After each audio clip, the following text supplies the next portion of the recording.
우리가 잘 아는 이제 홍해의 기적의 말씀이죠. 이 홍해의 기적은 아마 교회를 다니지 않는 사람들도, 하나님을 믿지 않는 사람들도 다 알고 있습니다. 그렇죠? 영화로도 나오고 만화로도 나오고 너무나 유명한 말씀입니다. 그런데 오늘 말씀에서 오늘 먼저 짚고 넘어가야 될 것이 있을 것 같습니다. 오늘 4절 말씀 보면 내가 바로의 마음을 완악하게 한즉 바로가 그들의 뒤를 따르리니, 그 말씀하죠. 바로의 마음을 어떻게 해요? 하나님께서 완악하게 하셨다. 또 8절에도 보면 여호와께서 애굽 왕 바로의 마음을 완악하게 하셨으므로 이렇게 말씀합니다. 하나님께서 바로의 마음을 완악하게 했다. 이 말씀은 사실 여기만 나오지 않죠. 하나님께서 모세를 이스라엘의 지도자로 부르실 때부터 사실은 이렇게 말씀하셨어요.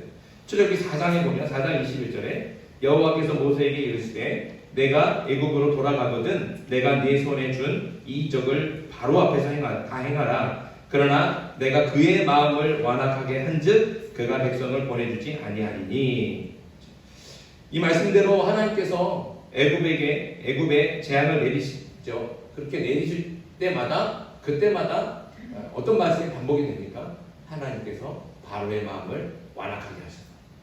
그래서 그 재앙을 보고도 바로가 이스라엘 백성들을 내보내지 않았다는 거예요. 자, 하나님께서 바로의 마음을 완악하게 하셨다. 무슨 뜻일까요? 여러분들은 말씀을 묵상할 때 이게 조금 이렇게 걸리지 않으세요? 왜 자꾸 바로의 마음을 완악하게 하실까? 오히려 좋게 만들어 주셔서 말씀을 잘 듣고 하시지. 우리가 이 말씀을 이해할 때 좀 오해하는 것들이 있는데, 바로가 원래는 그렇게 악한 마음을 가지고 있지 않았는데 하나님께서 그 마음을 고집스럽게 하고 악하게 하셨다 라고 우리가 이해하기 쉬워요. 그렇죠?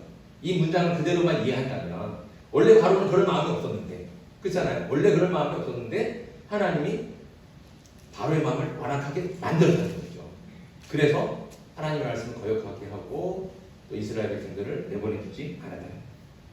오늘 본문도 이스라엘이 애굽을 다 나간 후에 뒤늦게 하나님께서 바로의 마음을, 또 바로와 애굽 신하들의 마음을 충동질해서, 그래서 뒤늦게 마음이 변해서 이스라엘을 쫓아갔다, 이렇게 말씀하고 있거든요. 그런데 우리 하나님이 그렇게 원래 그런 마음이 없는데 악한 마음을 심어주셔서 죄짓게 하는 그런 분인가요? 우리 하나님 절대로 그런 분이 아니시죠. 마음에 없는 악을 그 마음에 심어서 악한 행동을 하고 죄 짓도록 충동질하시는 분이 절대로 아닙니다.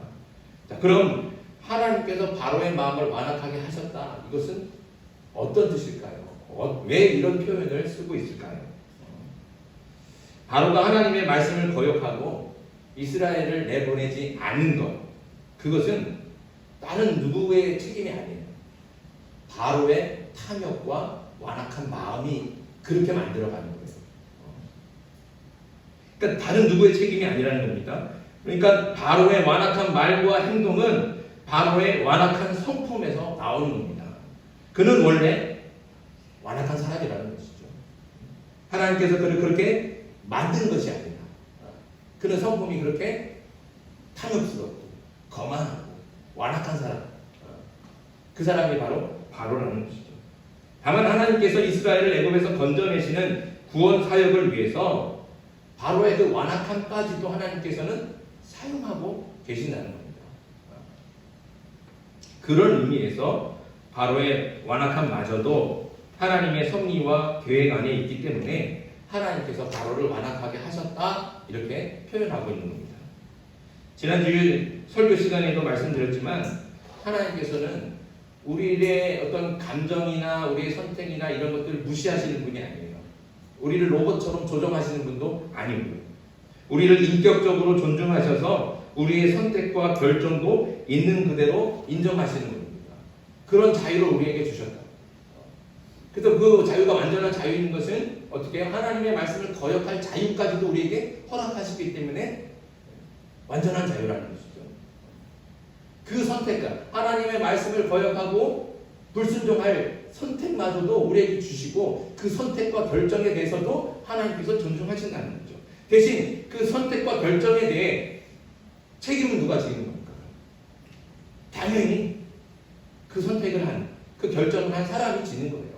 그래서 하나님께서 세상을 심판하실 때 뭐라고 말씀하셨습니까? 너희 행한 대로 보응하리라 말씀하시는 거예요. 하나님께서 사람들의 마음을 다 조정해서 좋은 말만 하고 좋은 생각만 하고 선한 일만 하고 그렇게 하셨는데 죄를 짓는다? 그럼 그 책임은 누구한테 있는 거예요? 하나님한테 있는 거죠. 책임을 물을 수가 없는 거예요.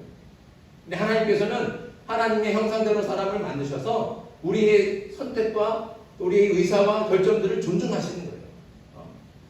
그리고 배려하시고 그래서 선한 선택을 할 수 있도록 여러 가지 선택지를 놔주시고 그리고 그렇게 기다리시는 겁니다. 자, 바로도 마찬가지죠. 바로도 자신의 탐욕과 고집스러움 때문에 하나님의 말씀을 듣지 않았고 죄와 악의 길로 간 것입니다. 그게 하나님께서 그렇게 만들어서 그렇게 간 게 아니라는 것이죠. 하나님께서는 애굽에 내린 재앙을 통해서 완악한 바로가 하나님의 말씀을 제대로 듣고 선하고 의로운 선택을 하기를 원하셨습니다. 하지만 바로는 자신의 완악함으로 끝내 하나님의 말씀을 듣지 않았던 겁니다. 애굽 땅에 10가지 재앙, 10번의 재앙이 임했던 것은 그 땅을 심판하시기보다는 오히려 그 심판을 통해서 그 재앙을 통해서 애굽 사람들이 또 바로가 하나님의 말씀을 듣기를 원하시는 거예요. 하나님의 뜻이 무엇인가 깨닫기를 바라셨죠.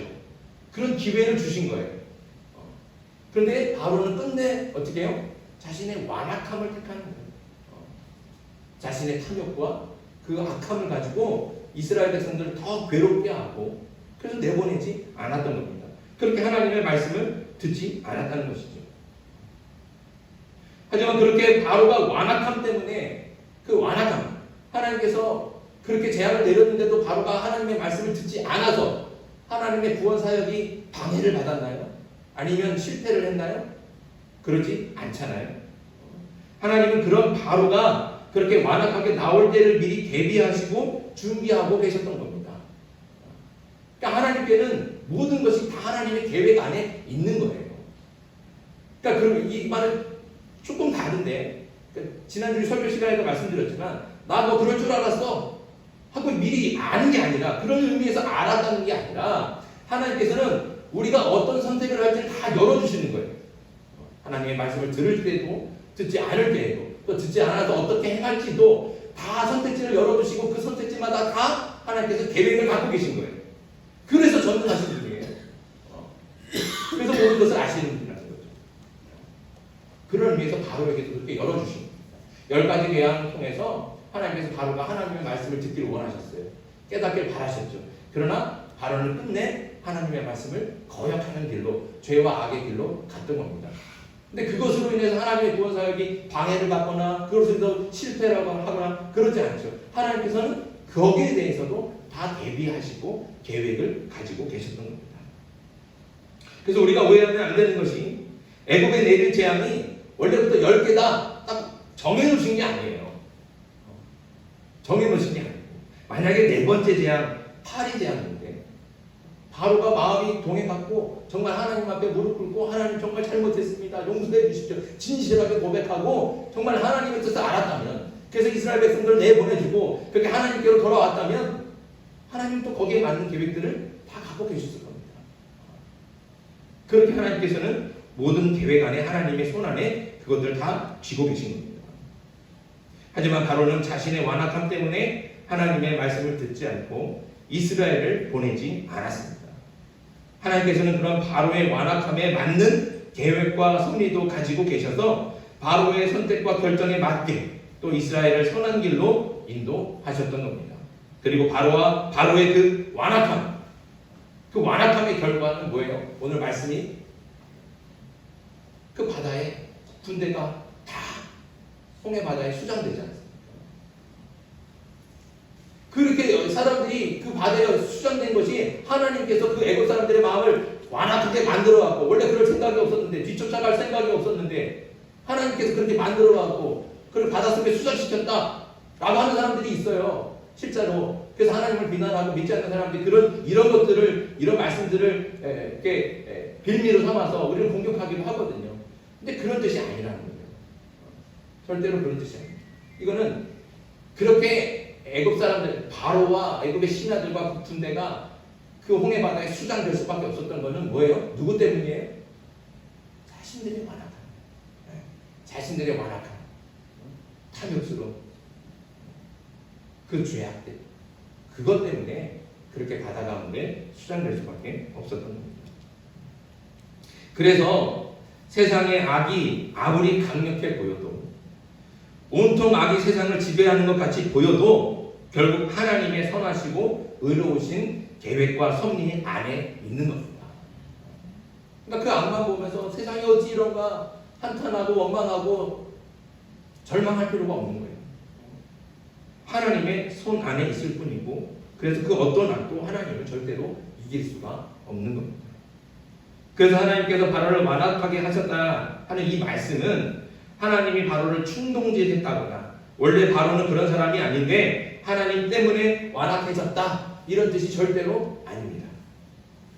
악도 하나님의 계획과 섭리 안에 있고 결국에는 하나님의 주권 아래 있다는 것을 그렇게 표현해서 우리에게 들려주는 것이죠.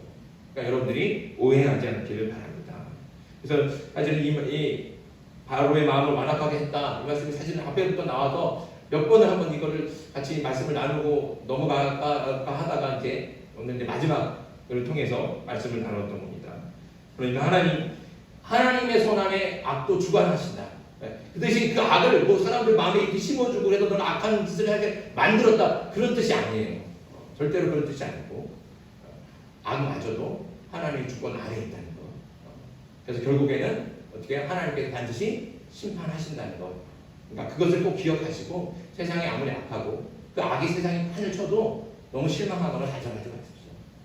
하나님께서 반드시 선으로 악을 이기실 줄 믿습니다. 자, 오늘 본문의 말씀으로 돌아오면 애굽의 장자의 죽음 재앙이 임한 후에 바로와 애굽 사람들은 이스라엘 백성들이 꼴도 보기 싫었습니다. 저 이스라엘 놈들 때문에 내 아들이 죽었어. 이런 생각하면 보고 싶겠습니까? 그러니까 바로도 그렇고 애굽 사람들이 다 빨리 어떻게 해요? 내보내려고 하는 거예요. 그러니까 지체하지 말고 즉시 나가라고 명령했던 겁니다. 눈에 거슬리는 거죠. 그런데 이스라엘 백성들이 애굽을 다 빠져나간 후에 마음이 변했습니다. 지금까지 이스라엘이 힘든 도육을 다 감당하고 이스라엘 때문에 덕본 게 얼마나 많이 있습니까? 그런데 그 사람들 보내고 나니까 당장에 손해가 너무 막심한 거예요. 그래서 군대를 이끌고 이스라엘을 뒤쫓아가는 겁니다. 자, 이제 당장 이스라엘에게는 큰일이 났습니다. 이스라엘은 애굽에서 나온 후에 하나님의 인도하심을 따라서 이동했어요. 그래서 여기 갔다 이렇게 진을 치고 쉬고 그래서 결국엔 오늘 말씀에 보니까 어떻게 해요? 비하이로다 바닷가 해변에 장막을 치고 쉬고 있는 거예요. 어디에요? 바닷가 해변에 장막을 치고 있습니다. 그렇게 바닷가 해변에 장막을 치고 그렇게 쉬고 있는데 이 애굽 군대가 어떻게 해요? 뒤쫓아 오는 거예요. 이제 당장 정말 이스라엘에게는 큰일이 일어난 것이죠. 이스라엘은 그렇게 정말 죽음이 턱 밑까지 쫓아오는 그런 위기와 공포를 느끼고 있는 것이죠. 10절 말씀 보겠습니다. 10절 바로가 가까이 올 때에 이스라엘 자손이 눈을 들어 본즉 애굽 사람들이 자기들 뒤에 이른지라 이스라엘 자손이 심히 두려워하여 여호와께 부르짖고. 여기 보니까 10절 말씀에 이스라엘 백성들이 누굴 보게 된 거예요? 애굽 군대를 쫓아오는 걸 본 거예요. 이 10절 말씀에 뭐예요? 이스라엘 자손이 눈을 들어 본즉. 눈을 들어 보니까 뭐가 보여요? 애굽 군대가 막 뒤쫓아오는 게 보이는 거예요. 그냥 군대가 아니에요. 바로가 특별히 구별해서 뽑은 600대의 병거. 이건 특별한 부대잖아요. 특공대 같은 거예요, 말하자면. 무시무시한. 그 600대 병거뿐만 아니고 그 외에 병거와 마병과 말과 병사들이 군사들이 수도 없이 밀려드는 거예요. 그 수와 병력의 규모를 가늠할 수 없을 정도로 그렇게 정말 엄청난 군대가 몰려오는 것을 보니까 두려울까요? 안 두려울까요? 안 두려울 수가 없잖아요. 그거 보고 두렵지 않을 사람이 누가 있겠습니까?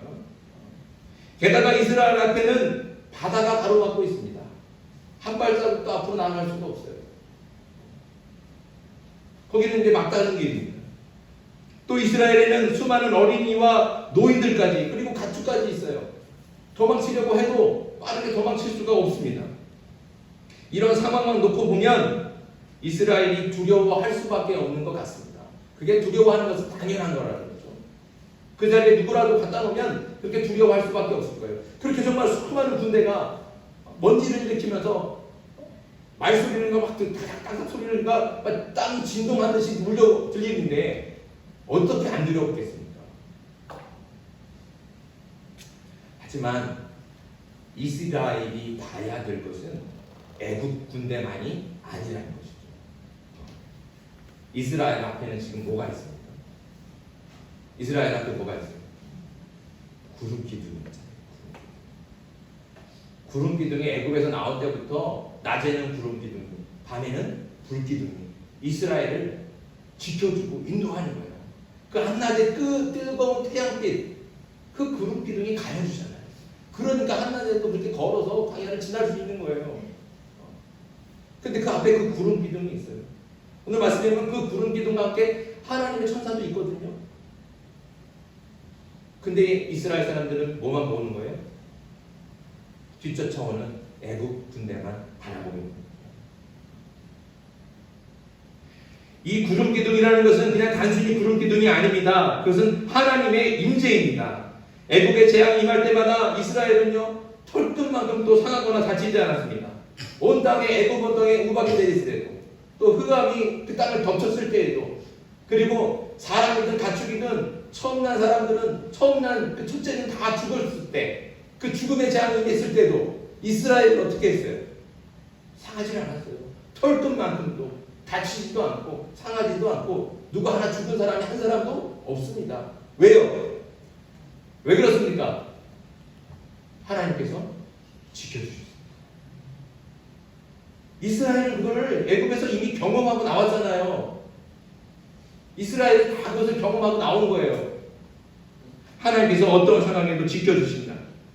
그 하나님께서 애굽에서 나온 후에도 변함없이 지켜주시고 인도해 주셨습니다. 그런데 그 이스라엘은 그 하나님을 보지 못하고 뒤쫓아오는 애국 군대만 보니까 두려움에 떨며 모세와 하나님을 원망하는 거예요. 우리가 죽을 데가 없어서 우리를 그 애국 땅에서 여기 광야에 나와서 끌고 나와서 우리를 죽이냐? 우리가 죽고 난 다음에 매점지가 없어서 무덤 쓸 데가 없어서 여기 그 광야에서 우리를 죽게 하느냐? 막 원망하는 거예요. 차라리 애굽에서 애굽 사람들을 섬길 때 그렇게 종살이할 때가 더 나았다, 더 좋다. 왜 그러겠습니까? 그런 봐야 될 것을 보지 못하고 안 봐도 될 것을 자꾸 보고 두려워하는 거예요. 현실의 눈, 육신의 눈만 뜨면서 현실만 바라보고 있기 때문에 그렇습니다. 물론 현실을 보지 않을 수는 없습니다. 보이는 거 어떻게 하겠습니까? 그렇잖아요. 우리가 눈 감고 다닐 수는 없잖아요. 눈이 있는데 눈을 감고 다닐 수는 없어요. 그러니까 보이는 걸 어떻게 하겠습니까? 보이니까. 하지만 우리가 가지고 있는 눈은 육신의 눈만 있지 않습니다. 우리의 눈은 신앙을 가지고 하나님을 믿는 믿음으로 볼 수 있는 믿음의 눈이 있습니다. 그 믿음을 가지고 그 믿음의 눈으로 바라볼 수 있어요. 현실만 보이는 것만 보는 것이 아니라 보이지 않는 하나님의 세계, 하나님께서 주관하시고 다스리시면서 역사하시는 그 능력의 세계, 그 하나님의 세계를 봐야 된다는 것이죠. 뭐로요? 믿음의 눈으로 본다는 겁니다. 열왕기하 6장에 보면 엘리사 이야기가 있습니다. 아람 군대가 엘리사가 아람 군대가 어디 가려고 하면 다 미리 알고 이스라엘이 다 지치고 있으니까 도대체 어떻게 할 수가 없는 거예요. 그래서 엘리사를 먼저 잡아야겠다. 그래서 아람 나라가 수많은 군대를 이끌고 엘리사의 집에 진을 쳤어요. 멀리 가서 밤새 그냥 완전히 에워쌌어요. 아침에 딱 눈을 뜨고 엘리사의 종인 사환 게하시가 창문을 딱 열어봤는데 집에 다 누가 있어요? 아람 군대가, 적들이, 수많은 적들이 군대를 끌고 가고 집을 다 온통 에워싸고 있는 겁니다. 게하시가 너무 두렵잖아요. 그래서 엘리사를 선지자여 깨웠어요. 보십시오, 우리 이제 죽었습니다. 큰일 났습니다. 그때 엘리사가 뭐라고 얘기해요? 걱정하지 마라. 저들과 함께한 사람들보다 우리와 함께한 이가 훨씬 더 많다. 근데 게하시가 그 말을 들었는데 아무리 눈쳐도 봐도 무슨 말씀이에요? 저기에는 다 적들밖에 안 보이는데, 아람 군대밖에 없는데 선지자가 아직 잠에서 듣겠습니까? 저기를 보십시오. 그러니까 엘리사가 기도를 해요. 뭐라고 기도합니까? 기도하여 이르되 여호와여 원하건대 그의 눈을 열어서 보게 하여 주옵소서 하오니 여호와께서 그 청년의 눈을 여심해 그가 보니 불말과 불병거가 산에 가득하여 엘리사를 불렀더라. 엘리사가 게하시를 뜰 수 있도록 기도하는 거예요. 그가 앞에 안 보이는 장면입니까? 그러지 않잖아요. 그의 눈을 띄워줬다. 그의 눈을 열어줬다. 무슨 눈을 열어준 거예요? 믿음의 눈을 열어준 거예요. 믿음의 눈. 신앙의 눈을 열어준 겁니다. 육신의 눈이 아니고, 육신의 눈은 보이죠. 아람 군대가 적들이 다 침치고 있는 게 보여요. 근데 육신의 눈만으로는 하나님께서 불말과 불병거를 이끌고 와서 이미 침치고 계신 것을 볼 수가 없는 거예요. 그때 엘리사가 기도했다. 하나님 눈을 열어 보게 해주십시오. 그러니까 믿음의 눈이 열려서 하나님의 군대를 보게 된 겁니다. 저와 여러분들도 이렇게 믿음의 눈이 열리게 간절히 바랍니다. 우리가 믿음의 눈을 가지고 눈을 열어서 세상을 바라볼 수 있어야 돼요.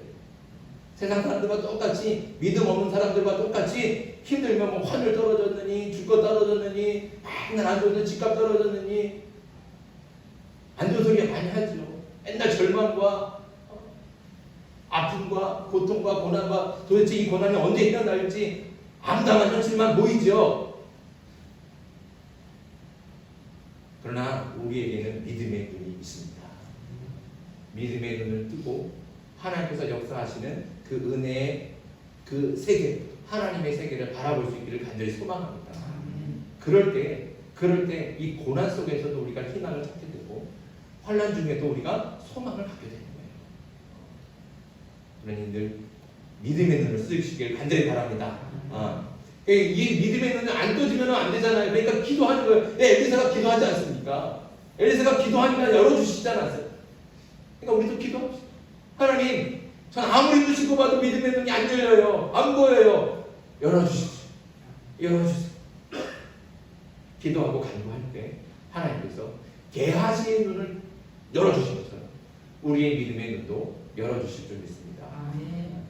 자, 오늘 또 이어서 그렇게 믿음의 눈 없이 이스라엘, 애국 군대만 바라보고 두려움에 떨고 있는 이스라엘 백성들에게 모세가 하는 말이 있습니다. 13절과 14절. 자, 13절, 14절 같이 한번 읽겠습니다. 시작.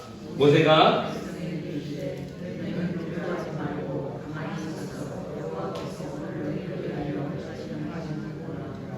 너희가 오늘 본 애국 사람을 영원히 다시 보지 아니하리라. 여호와께서 너희를 위하여 싸우시리니 너희는 가만히 있을지니라. 아멘. 자, 여기 모세가 이스라엘 백성들 향해서 뭐라고 해요? 뭐 하라고 얘기해요?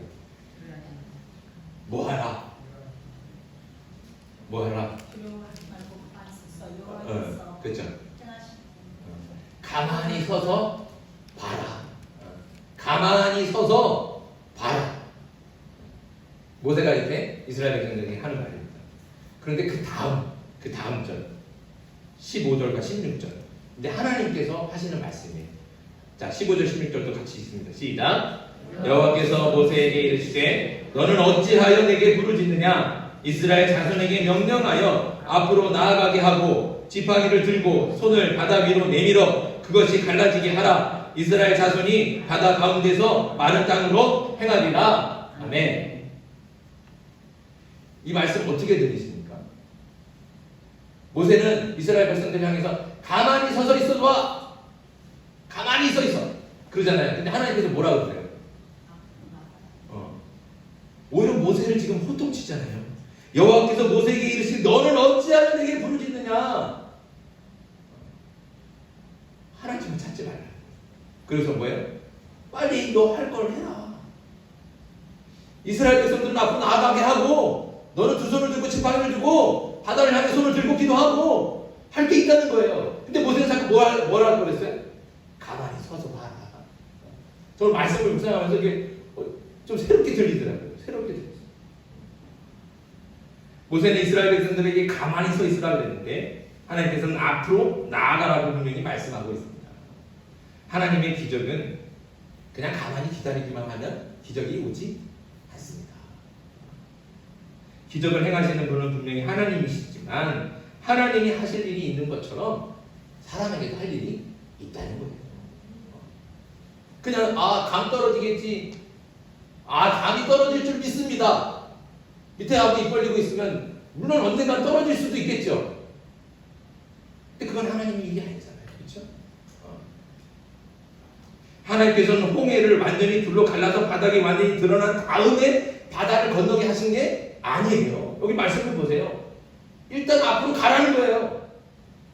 이스라엘께서는 앞으로 나아가게 보내라는 거예요. 바다가 물이 철렁철렁 있고 있는데 앞으로 보내라. 앞으로 가게 해라. 발이 물에 잠기든지 말든지 일단 앞으로 가라. 그리고 너는 두 손을 들고 지팡이를 들고 바다를 향해 손을 들어라. 말씀하셨어요. 하나님께서는 그렇게 이스라엘 백성들이 하나님의 명령을 앞으로 나아갈 때는 아직 그러니까 바다에 물이 가득하고 파도가 칠 때입니다. 아직 아무 일도 일어나지 않았을 때라는 거죠. 아직 아무 일도 일어나지 않았을 때 일단 하나님께서 앞으로 가라고 명령하시는 거예요. 그렇게 아무 일도 일어나지 않았다고 바뀐 것이 없다고 여전히 힘들다고 어렵다고 그냥 주저앉아 있으면 아무 일도 일어나지 않는다는 것이죠. 하나님께서는 아무 일도 일어나지 않는 그때에 일어나서 바다를 향해 나아가라고 말씀하셨습니다. 그렇게 나아갈 때도 하나님께서 자신들을 어떻게 구원할지는 이스라엘 백성들이 모르죠. 하나님께 도대체 우리를 어떻게 구원하실 건가? 왜 우리를 바다로 우리를 내보시는가? 몰라요. 그런데 하나님께서 가라고 하시니까 믿음을 가지고 가는 겁니다. 하늘에서 구름이 내려와서 다 구름에 올려 태워갖고 하늘로 올려 보내실지 아니면 하늘에서 배를 딱 내리셔갖고 그 배에 다 태워갖고 바다를 건너게 하실지 이스라엘 백성들은 어떻게 행할지 몰라요. 모르는데 하나님께서 가라고 그러니까 간다는 거예요. 그리고 가니까 기적이 시작됩니다. 일단 그 바다에 물을 담그니까 기적이 일어납니다. 그 앞은 그냥 절벽 같잖아요. 막힌 곳이잖아요. 거기는 해답이 아닌 것 같고 근데 하나님께서 가라잖아요. 그러니까 가는 거예요. 그래서 바다에 물을 담그는 거죠. 그러니까 바다가 가라지기 시작하고 마른 땅을 걸어서 홍해를 건널 수 있게 되는 겁니다. 현실이 너무 힘들고 어려워도 절망하여 주저앉지 않기를 바랍니다. 포기하지 말고 다시 일어나서 믿음으로 나아갈 때 하나님께서는 그런 우리를 통해서 하나님의 역사와 기적을 이루어 주실 줄 믿습니다. 그때 하나님께서 우리가 알지 못하는 크고 놀라운 일을 행하셔서 그 고난과 환난 속에서도 우리를 도우시고 지키시고 선한 길로 인도해 주실 줄 믿습니다. 하나님께서는 그렇게 일하시는 거예요. 하나님께서 하나님의 일을 하시거든요. 그럼 우리의 일도 해야 되는 거죠. 주저앉지 말고 다시 일어나고 하나님 붙들고 부르짖으며 기도할 뿐만 아니라 우리 현실의 삶, 우리 현재에 살아가야 될 우리 삶의 자리에서 우리가 맡은 일들 그 모든 일들에 대해서 정직하고 진실하게 최선을 다해서 살아가야 되죠. 이거 안 돼 저거 안 돼 포기하고 주저앉아서 그냥 눈물 흘리고 한숨 흘리고 한숨 쉬고 있으면 무슨 일이 일어나겠습니까? 포기하지 마시고 믿음을 가지고 다시 일어나 하나님께서 이루실 크고 놀라운 일을 바라볼 수 있는 또 경험하게 되는 저와 여러분들에게 주님의 이름으로 축복합니다. 그래서 우리 찬양 에바다 265장